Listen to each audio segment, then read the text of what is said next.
selamat datang di video kali ini. Nah, di sini kita akan membahas mengenai hambatan pembangunan faktor dalam negeri. Di tengah upaya pembangunan yang terus berlangsung, Indonesia menghadapi berbagai tantangan yang menghambat pertumbuhan dan kemajuan. Nah, dalam video ini kita akan mengeksplorasi hambatan-hambatan utama yang berasal dari faktor dalam negeri, mulai dari korupsi hingga ketidakmerataan pembangunan. Nah, mari kita simak bersama bagaimana isu-isu ini mempengaruhi masa depan kita dan apa langkah yang dapat diambil untuk mengatasinya. Yuk, kita mulai. Pembangunan suatu negara adalah proses yang kompleks dan melibatkan berbagai aspek, termasuk ekonomi, sosial, dan politik. Di Indonesia, meskipun memiliki potensi sumber daya alam yang melimpah dan populasi yang besar, masih terdapat banyak hambatan yang menghalangi proses pembangunan. Berikutnya adalah faktor-faktor hambatan pembangunan. Yang pertama itu ada korupsi, di mana korupsi adalah salah satu masalah utama yang menghambat pembangunan di Indonesia. Praktik korupsi dapat terjadi di berbagai level pemerintahan, mulai dari pengadaan barang dan jasa hingga perizinan. Hal ini mengakibatkan penyalahgunaan anggaran dan sumber daya yang seharusnya digunakan untuk program pembangunan. Korupsi juga menciptakan ketidakpercayaan publik terhadap pemerintahan dan mengurangi minat investasi, yang pada gilirannya memperlambat pertumbuhan ekonomi. Yang kedua yaitu ketidakmerataan pembangunan. Pembangunan di Indonesia seringkali tidak merata, baik antara daerah maupun antar sektor. Wilayah perkotaan seperti Jakarta dan Surabaya biasanya mendapatkan lebih banyak perhatian dan sumber daya dibandingkan dengan daerah pedesaan.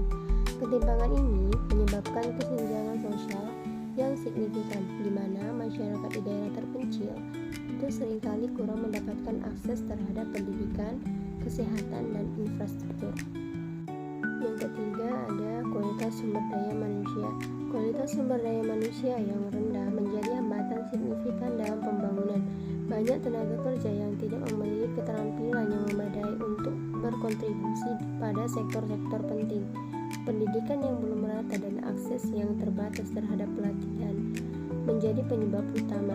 Rendahnya kualitas SDM berdampak langsung pada produktivitas dan daya saing ekonomi nasional.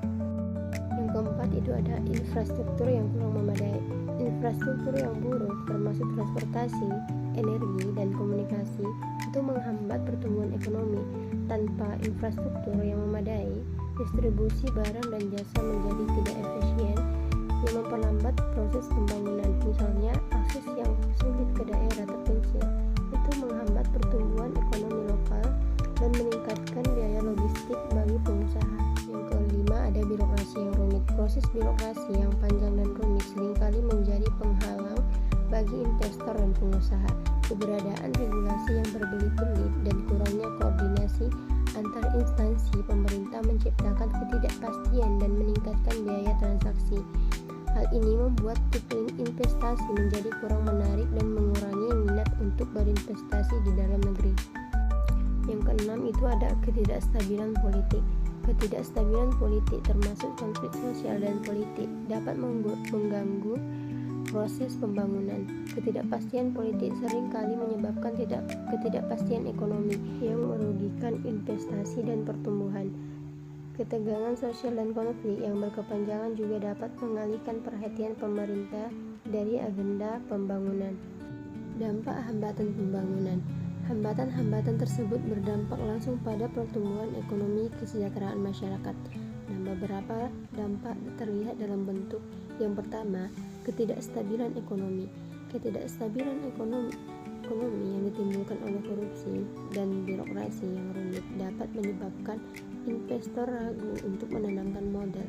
Yang kedua, itu pengangguran yang tinggi, kualitas sumber daya manusia yang rendah, dan ketidakmerataan pembangunan menyebabkan tingkat pengangguran yang tinggi, terutama di kalangan generasi muda.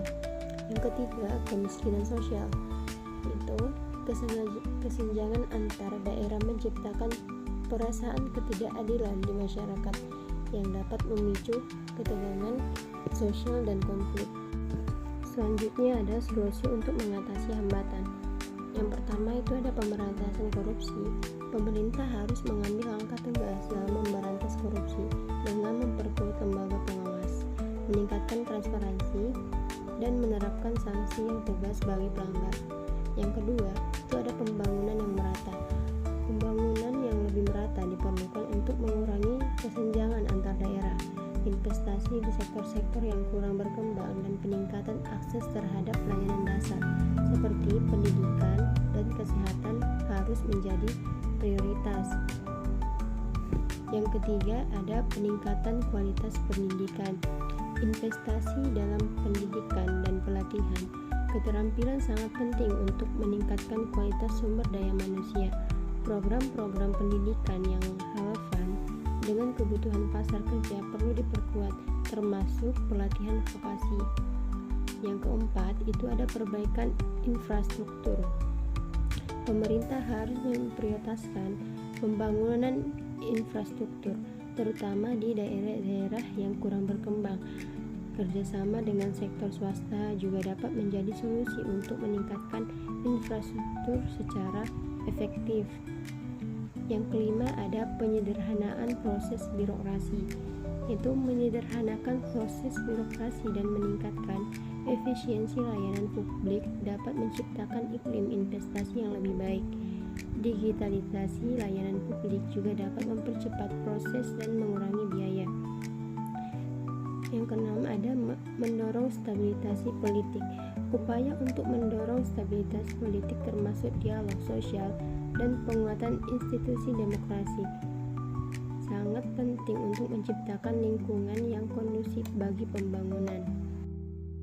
Nah, dapat kita tarik kesimpulan dalam materi kita kali ini bahwasanya hambatan pembangunan faktor dalam negeri di Indonesia memerlukan perhatian serius dari pemerintah dan masyarakat dengan mengidentifikasi dan mengatasi berbagai faktor penghambatan tersebut.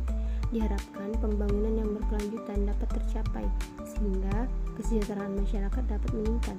Pembangunan yang inklusif dan merata akan menciptakan masa depan yang lebih baik bagi seluruh rakyat Indonesia.